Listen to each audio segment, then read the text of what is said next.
புதுச்சேரி உப்பளம் துறைமுக பகுதியில் தமிழக வெற்றிக் கழக தலைவர் விஜய் பங்கேற்கும் பொதுக்கூட்டம் நடைபெறவுள்ள எக்ஸ்போ மைதானம் மற்றும் நுழைவு வாயில் சேரும் சகதியுமாக உள்ளது. இதனால் பொதுக்கூட்டத்தில் பங்கேற்கும் தொண்டர்கள் சேற்றில் நிற்கும் சூழல் ஏற்பட்டிருக்கிறது. விவரங்களை நேரலையில் தருகிறார் செய்தியாளர் ஜெரி. அவரிடம் பேசலாம். வணக்கம் ஜெரி, விவரங்களை வழங்கலாம்.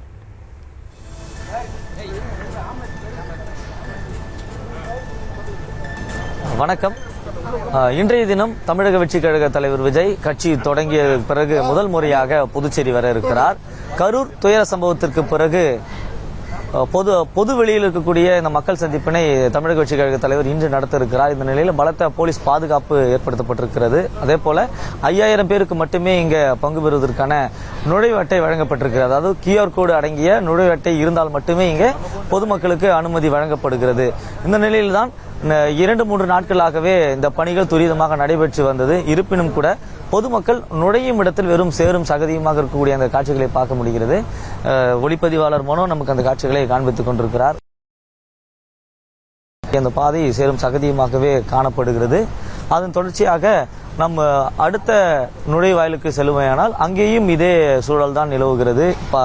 இருசக்கர வாகனங்களுக்கு செல்வது கூட மட்டும் இல்லாமல் நடந்து செல்வர்களுக்குமே ஒரு இக்கட்டான ஒரு சூழலை ஏற்படுத்தி இருக்கிறது. அதன் தொடர்ச்சியாக ஒளிப்பதிவாளர் மனோ உள்ளே சென்று அந்த காட்சிகளை காண்பித்துக் கொண்டிருக்கிறார். இந்த இடத்தில் தான் இன்று பொதுக்கூட்டம் நடைபெற இருக்கிறது. இந்த பொதுக்கூட்டம் நடைபெறும் இடத்துல 10 பாக்ஸுகள் அமைத்து பேரிகார்டுகளோடு இந்த தடுப்புகள் அமைக்கப்பட்டிருக்கிறது. ஒரு பாக்ஸிலும் 500 பேர் நிற்கும்படியான அந்த ஏற்பாடுகள் நடைபெற்றிருக்கிறது. ஏறத்தாழ 5000 பேர் நின்று கொண்டு இந்த பொதுக்கூட்டத்தில் பங்கேற்பதற்கான ஏற்பாடுகள் நிறைவு பெற்றிருக்கிறது. சரியாக 10:30 மணிக்கு இந்த பொதுக்கூட்டம் இந்த நிலையில்தான் நேற்றைய தினத்திலிருந்தே போலீசாருடைய கட்டுப்பாட்டில் இந்த மைதானம் வந்துவிட்டது. காலையிலிருந்து பாம் ஸ்குவாட் இந்த மோப்ப நாயினுடைய உதவியினுடனே இங்க தீவிர சோதனையில் ஈடுபட்டு வருகிறார்கள். மறுபுறம் மருத்துவ குழுவும் இங்க பாதுகாப்பு பணியில ஈடுபடுத்தப்பட்டிருக்கிறார்கள். பொதுவாக தமிழக வெற்றிக் கழகத்தினுடைய நிகழ்ச்சிகளில் இந்த மருத்துவ குழு இடம்பெறுவார்கள். அதுபோல தற்பொழுது செவிலியர்கள் எல்லாம் அவருடைய பணியில ஈடுபட்டு வருகிறார்கள்.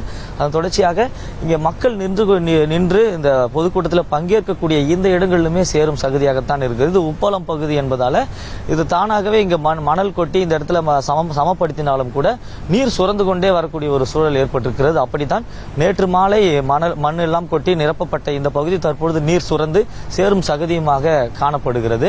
காரணம் கடலுக்கு அருகாமையில் இருக்கக்கூடிய பகுதி என்பதாலும் இது உப்பள பகுதி என்பதாலும் கூட இந்த பகுதியில் எவ்வளவு உயரத்திற்கு மண்ணும் கொட்டி நிரப்பினாலுமே நீர் சுரக்கக்கூடிய அந்த ஒரு சூழல் ஏற்படுவதால இந்த சேரிலே நின்று கொண்டுதான் பொதுக்கூட்டத்திலே பங்கேற்கக்கூடிய ஒரு சூழல் நிலவுகிறது. அதன் தொடர்ச்சியாக இந்த திடலை சுற்றி தடுப்புகள் அமைத்து உள்ளே மற்றும் வெளியே செல்வதற்கான 2 பாதைகள் மட்டுமே அமைக்கப்பட்டிருக்கிறது. இதை தாண்டி வேறு யாரும் உள்ளே நுழைய முடியாத அளவிற்கு ஏறத்தாழ 10 அடிக்கு தகரம் கட்டி கம்பிகள் கட்டி இந்த பாதுகாப்பு பணியில போலீசார் ஈடுபட்டு வருகிறார்கள். இன்னும் சற்று நேரத்தில் தமிழக வெற்றிக் கழக தலைவர் விஜய் தன்னுடைய இல்லத்திலிருந்து புறப்பட இருக்கிறார். அவர் இல்லத்திலிருந்து புறப்பட்டு சாலை மார்க்கமாகவே இங்க புதுச்சேரிக்கு வர இருக்கிறார்.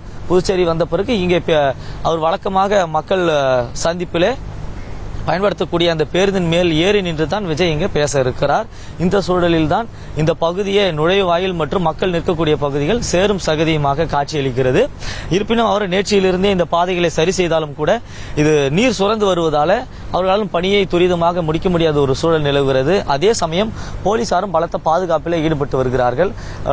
பிரதான நுழைவாயில ஐடி கார்டு பரிசோதனை செய்த பிறகுதான் உள்ளே அனுமதிக்கப்படுகிறார்கள். இங்கே திடலுக்கு உள்ளே நுழையக்கூடிய இந்த 2 நுழைவாயிலுமே போலீசார் பரிசோதித்த பிறகே ஊடகங்கள் மற்றும் இங்கு பணியாற்றக்கூடிய பணியாளர்கள், மருத்துவர்கள் மற்றும் இந்த தொண்டர்களுக்கு தீவிர பரிசோதனைக்கு உட்படுத்தப்பட்ட பிறகே இங்கு அனுமதி செய்யப்படுகிறார்கள்.